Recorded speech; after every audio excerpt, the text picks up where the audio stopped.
Assalamu alaikum, pozdrav dragi moji. Dobrodošli na moj kanal, dobrodošli u Nihadinu kuhinju. Danas pripremam kukuruzni kruh, ali na američki način.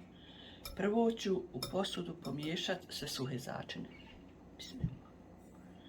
250 g kukuruznog brašna, 150 g bijelog brašna, 1 kašika šećera i pola kašike soli.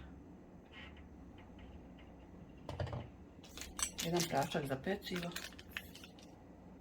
I sve ovo izmiješati. Znači u posudi su sve suhe namirnice. Oba brašna, sol, šećer i prašak za pecivo.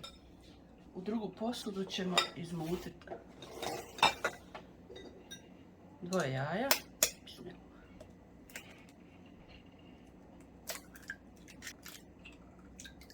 I 250 g čvršćeg jogurta ili kiseli pavlake.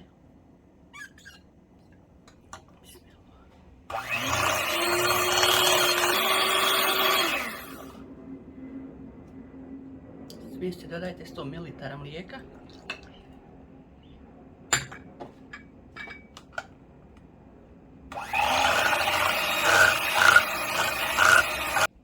Izmućene namirnice dodajte brašno.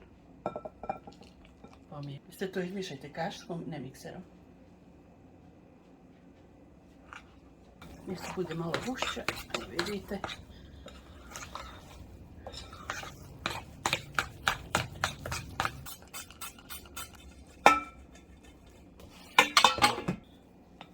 Pripremljenu smjes istreste u tepsiju. I fino poravnajte.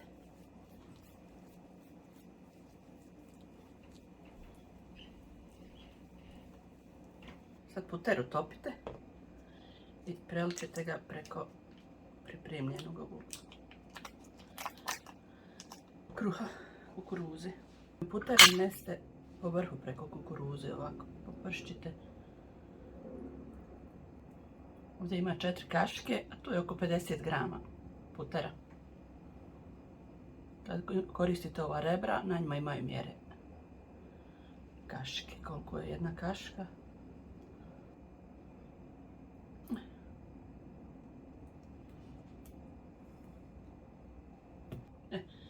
Kukuruza ide na pečenje na 200 stepeni 10 minuta.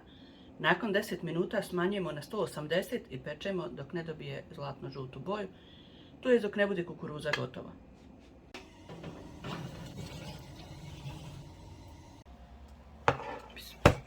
Evo, kukuruza je gotova.